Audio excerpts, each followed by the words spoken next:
Hi guys, how's it going? It's Julian and welcome back to my YouTube channel. Today I'll show you another resource that you can apply in your current language learning process, and which I highly recommend you because you can make the things thousands of times easier for you with this resource.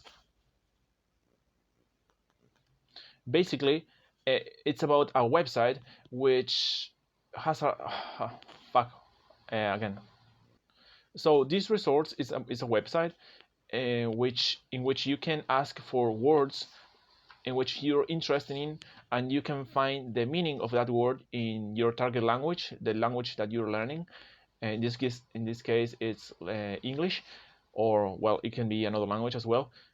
And you can have the meaning of the word, and the website will recommend you videos on YouTube where that word appear, or that phrase or that sentence appears, and so you can compare how people in real life use that word, how they make the pronunciation of that word, the intonation, and the context. So basically, the website will provide you not just the meaning of the word or the phrase or sentence that you're searching for, but a video in which that word appear and will show you how that word is pronounced.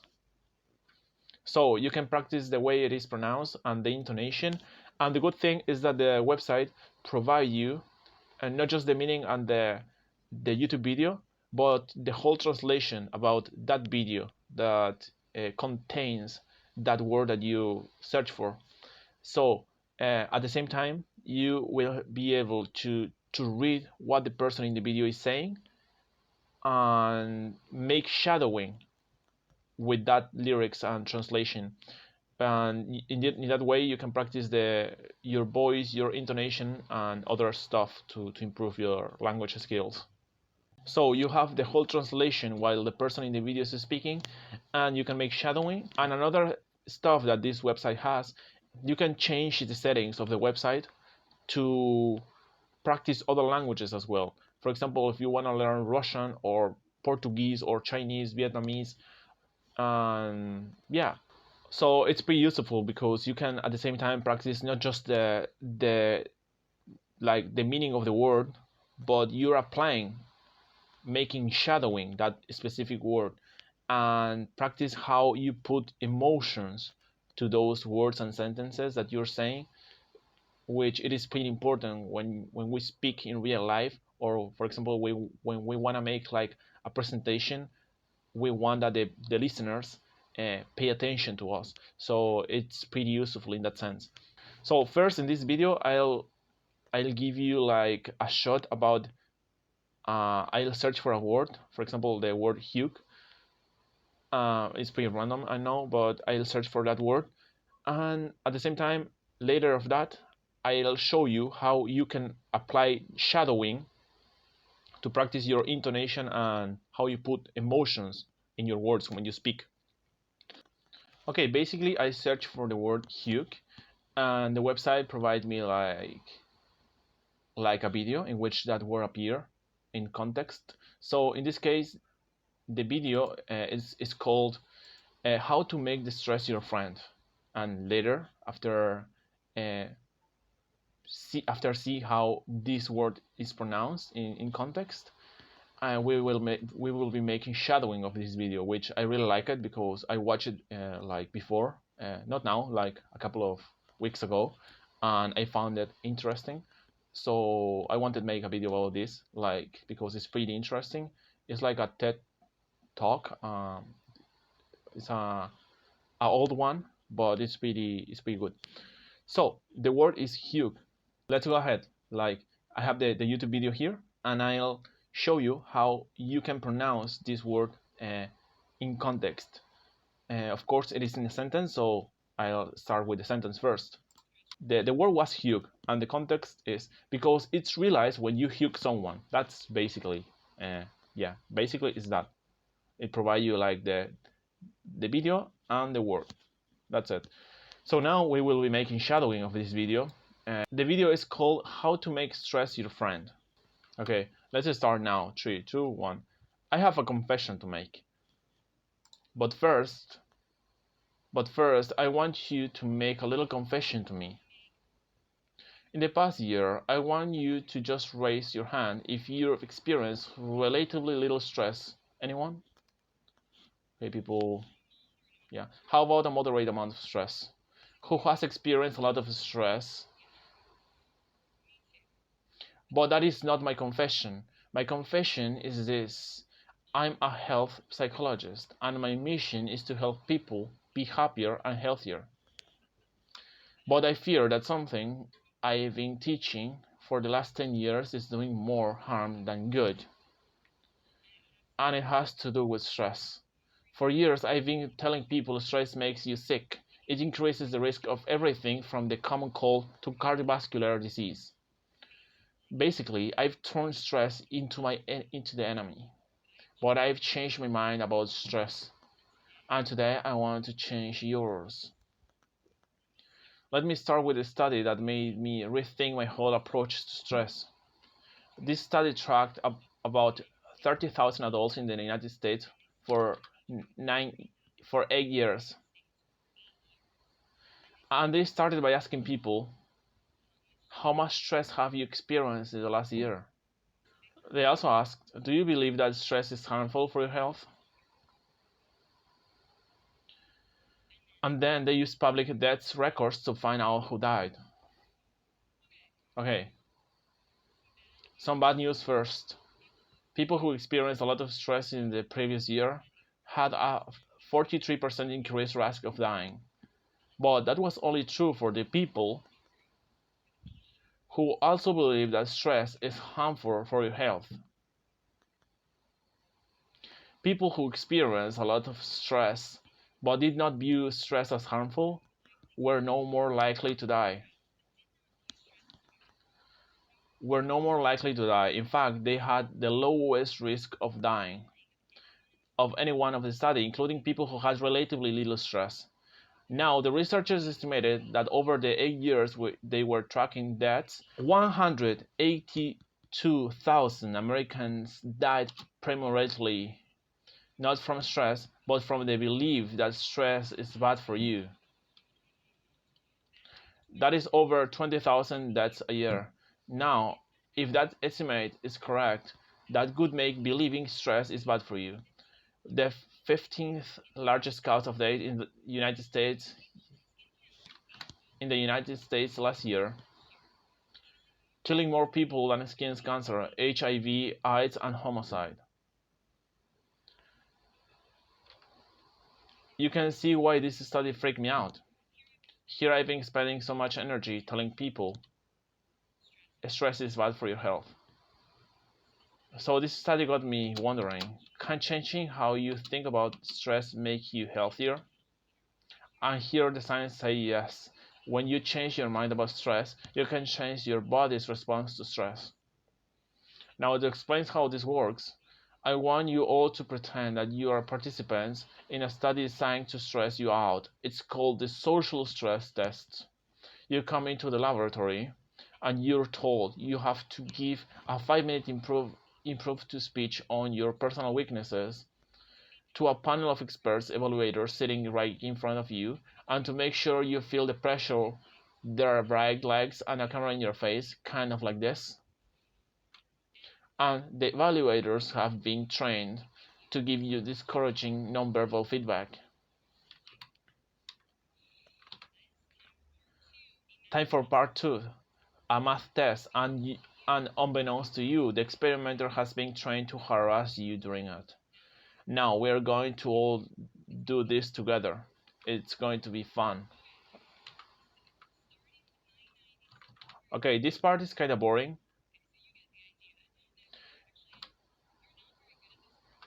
Okay, it wasn't pretty necessary. Like actually, I'm freaking me out with this because I thought it could be easier. If you were actually in this study, you'd probably be a little stressed out. Your heart might be pounding, you might be breathing faster, maybe breaking out into sweat. And normally, we interpret these physical changes as anxiety, or saying that we aren't coping very well with the pressure. But what if you viewed this is awful, bro? I'm doing this pretty bad, you know. Um, Let's change a little bit the speed of this as anxiety or signs that we aren't coping very well with the pressure. But what if you viewed them instead as signs that your body was energized, was preparing you to meet this challenge? Now, that is exactly what participants were told in a study conducted at Harvard University.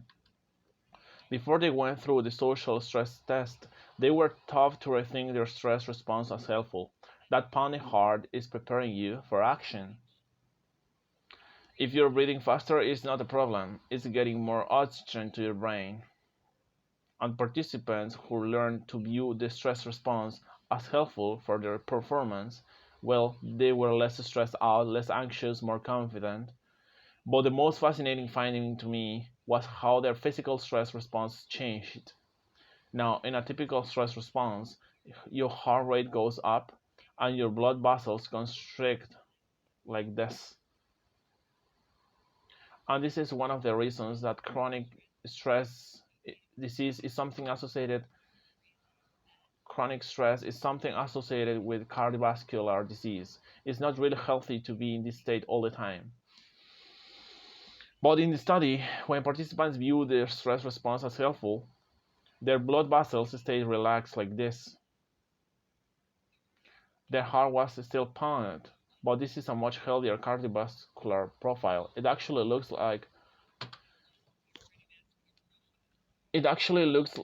a, a lot like what happens in moments of joy and courage.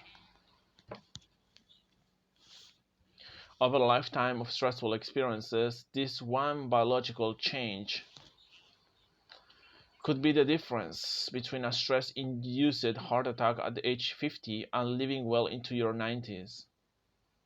And this is really what the new science of stress reveals, that how you think about stress matters. So my goal as a health psychologist has changed.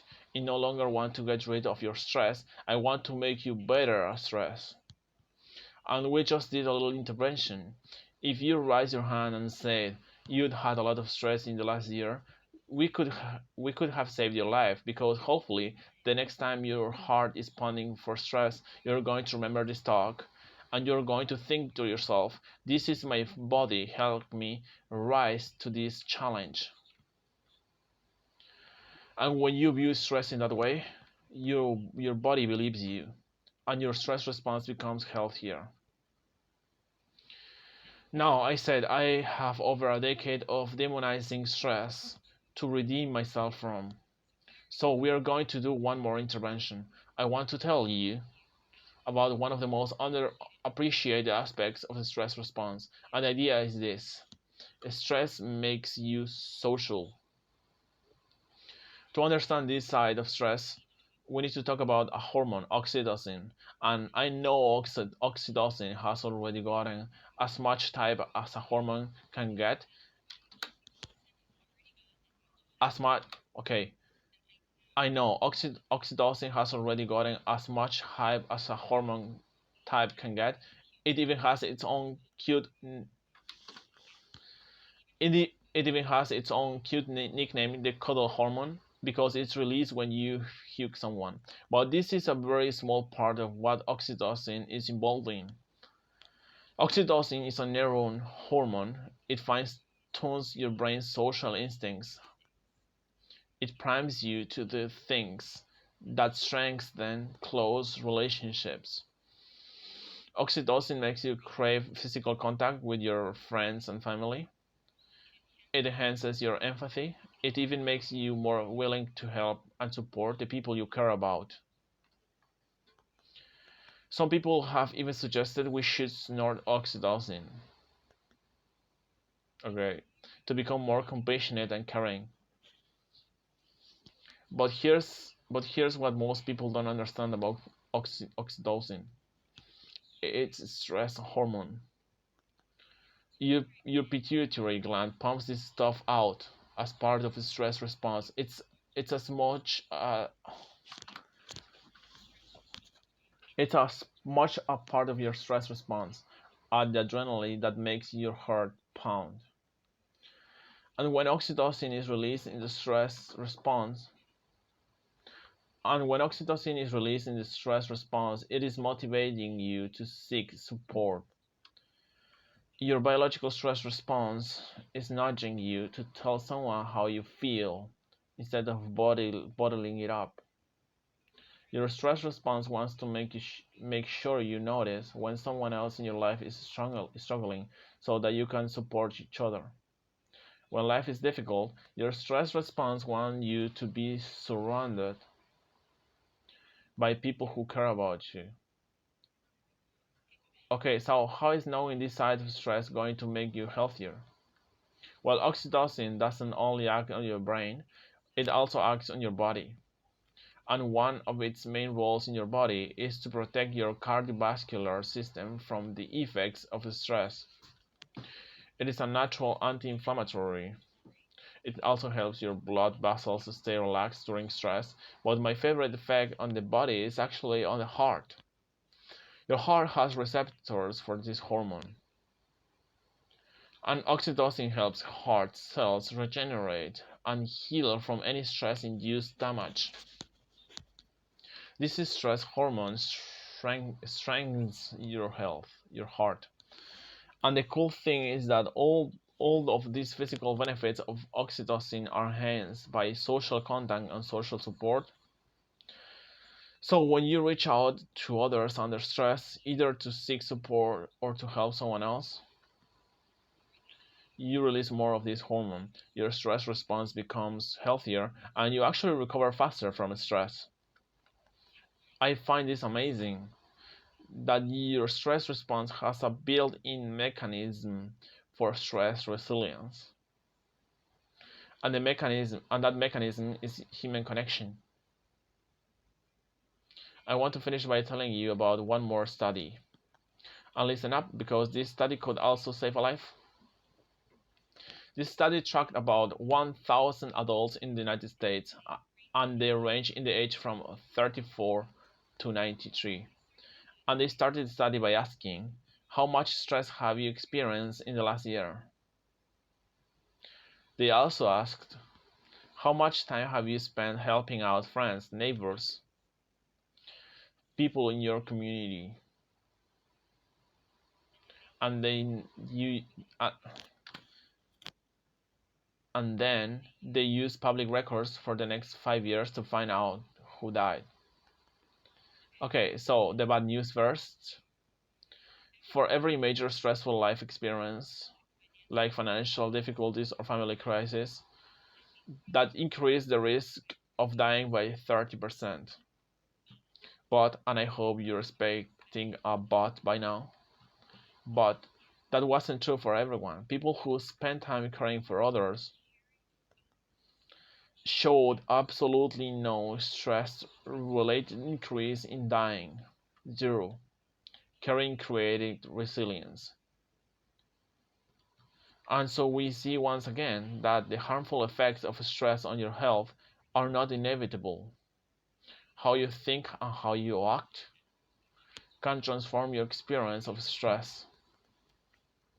When you choose to view your stress response as helpful, you create the biology of courage. And when you choose to connect with others under stress, you can create resilience. Now, I wouldn't necessarily ask for more stressful experiences in my life, but this science has given me a whole new appreciation for stress. Stress gives us access to our hearts, the compassionate heart that finds joy and meaning in connecting with others, and yes, your pounding physical heart, working so hard to give you strength and energy. And when you choose to view stress in this way, you're not just getting better at stress, you're actually making a pretty profound statement. You're saying that you can trust yourself to handle life's challenges.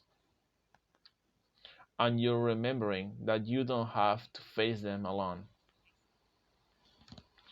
Thank you. Well, until now it is the video like about this shadowing, and yeah, it was amazing. Actually, it was more tough than I thought it could be.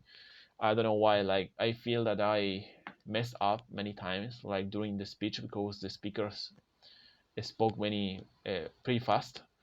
And yeah, a good stuff would be just to turn the speed a little bit slow, but I forgot. So until now, this video, guys, I hope you have enjoyed like this video. And if you liked, for sure I will be making new ones, but in different languages, like making shadowing and trying new words in other languages as well. So thank you for watching, and give me a like and subscribe, and see you in other of my videos. See you later. Bye bye.